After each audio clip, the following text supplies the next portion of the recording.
folks, I decided to do a little update video. I had some questions about some of the projects that have been here on the channel in the recent past, and one of those is the tiny house, so we're going to start there. We're also going to talk about chickens, and we're going to talk about the pond, and we're going to take a look at those. But first, the tiny house has been on kind of a hold because of the pond and the shower house, and so I haven't got to do a whole lot on it. But recently, since the pond and the shower house are done, or at least as done as they're going to be for now, I have gotten back to work on the tiny house. So the first thing I will show you is that right over there where that hydrant is where my water for the tiny house had to come from. So I rented a ditch witch because my tractor doesn't have a backhoe, and I ditch witched a trench from next to that all the way along here and around the corner and up underneath. I installed a pipe. I think you can see it there. Anyway, that is my water line. Now the underside of the tiny house is going to be wrapped with an insulated skirt, and the rocket mass heater actually sits all the way down. It's like the black thing over there on the other side you can see. That is where the heater actually sits on the ground underneath the tiny house. So the underside of the house will get a mild amount of heat to keep it above freezing, so I shouldn't have a frozen line problem.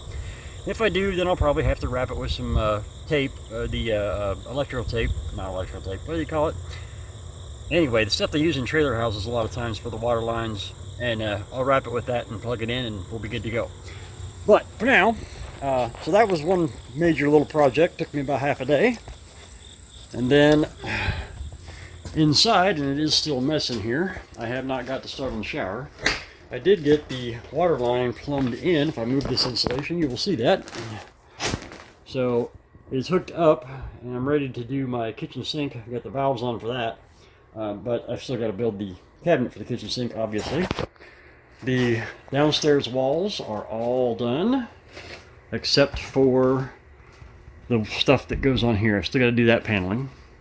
So every stick of wood you see on my walls came off of my sawmill.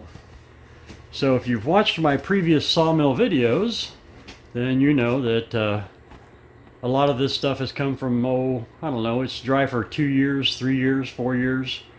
And it's all up on the walls, and it's nice and flat, despite the fact that I have a stalker now who's telling me I don't know how to use a sawmill. Obviously, I do, because you know, every stick of hardwood you see in this came from my sawmill. The only thing it didn't is the plywood. So anyway, let's go upstairs. One of the things I got to do was the fun application on this wall, which once I get away from the window and the glare, you'll be able to see it. Let me get over here. Again, everything's kind of messy because I've been working, but that is that wall. It is completely done, trim and all. I still have a lot of trim to do, obviously. But I got the window trimmed out, and this little bitty air conditioner keeps this place perfectly cool. And it's set on, well, it's set on high today because I've been trying to cool it off in here a bit more because I plan on working here today. But anyway, and then here's my spalted hackberry ceiling finally. There are some ribs going over the seams in it, but I haven't got to put them on yet. And then that's my, I'm calling it the museum wall, but the wooden spiral that I built into it looks kind of cool. And then I got my shelf ledge along the edge here. Got it put up there just the other day. That's actually the most recent thing I've done.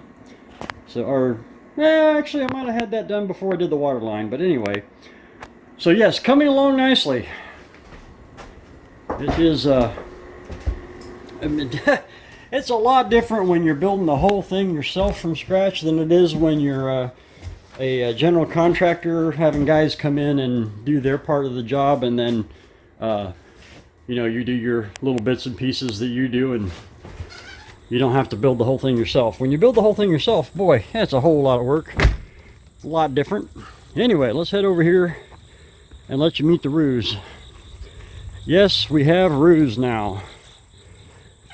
I didn't really want roosters, but somebody decided that we should breed chickens and sell the chicks. So now we've got, currently have 2 breeding pens. We have 4 breeding pens, but only 2 of them have breeders in them. The silkies here on the end, these little black fuzzy things, are actually meant to become breeders, but we don't have a silky roux yet. So, but they are cute little dudes. And then we have the poles, right on cue. This is Rasta roux, because he looks like a Rastafarian, obviously. And then the two hens with the big hairdos are Laverne and Shirley. I didn't give them names.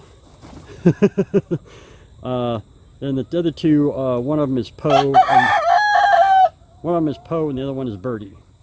And then up here on the doghouse, which got put in there before we had wire on the cages, and now we can't get it out without taking the wire down. But anyway, up there on that is Frazzle, and he is a Cochin roux. And then his hens are down here, and they're very curious about things. They're not really scared of me. They're kind of cool. I know the two red ones are Peaches and Cream, but I don't know which one's which. That's their names. And then the little speckled one there is Millie. I don't know what the white one's name is. And then there's Frazzle coming down to check things out. So anyway, when you hear roosters in the background, that's why. The rest of them that are in the big red barn thingy, we just call those the, that's the egg stock. That's the edible egg stock. They do not have a roux. They actually, in that last video when I was doing the chainsaw giveaway video, there was a third roux, but we returned him to his owner. His owner had a problem with coyotes, and it killed his entire flock except for like 4 chickens, and that roux was one of them. But that roux literally tried to kill one of the hens and almost took her eye out, so he got sent back. So I guess the guy had one pen that he could keep the roux in. We've still got his hens though. We'll get those back to him once he gets rebuilt. But here's the pond. So I know I've had more than one person ask about this little dude, but it's got water. It's got a little bit of algae, moss, whatever you want to call it. Anyway, so as this turned out, we have frogs. Oh my god, we have spring frogs. So many spring frogs. And the water, I don't know if you can tell from here, but it's actually pretty clear. I can see down about, well, I know there's a depth of 3 feet where I'm seeing the edge of the drop-off out there. But anyway, yeah, it's actually pretty nice, except for the algae issue that we are still going to deal with. We're not too worried about it this year. For next year, we're going to be worried about it. But one of the things that happened is I did not quite get the level where I wanted it to be. What happened, I'll take you over here to the culvert, the pass-through culvert. So my water level is determined by the height of this culvert right here. You see all the frogs? Oh my god, look at them. Anyway, there they go. Oh, he was in the culvert. Well, anyway, the culvert here determines the water height. And of course, when it rains, this thing fills up real fast because we're coming down a washout over there. It's the runoff from like 25 acres comes across here. So we get a lot of real fast when that happens. And it floods through here and it washes out all this moss, algae stuff that's out here. So that helps. But of course, it comes right back because it's washing all the nitrogen from up there down into here. And of course, this is what this is. They're nitrogen blooms. So, but I didn't get the height I wanted because I put this in and I had it at the height I wanted. I determined by the laser that it was at the right height. And then I filled in the rest of the dam and packed everything down. And when I did, I actually pushed that thing down almost a foot. So I'm about a foot low. So as time goes on, at some point, I am going to dig it back out, put some dirt in the hole that it was in when I dig it out, and then put it back in there and raise it up about another foot. When I do that, then my inlet over there, let's see if I can zoom in a little bit. The inlet right over there should have standing water in it, and it doesn't right now. So that's why we need to raise it up a bit more. So, yeah. But yes, the pond is working out rather well. So everything is going good. Lots of frogs. It's kind of a kick. So, and then the campground, we've actually got campers right now, so I'm not going to go down there. But The campground's all growing in, looking nice. The field back here that was just dirt is now a nice big grassy area.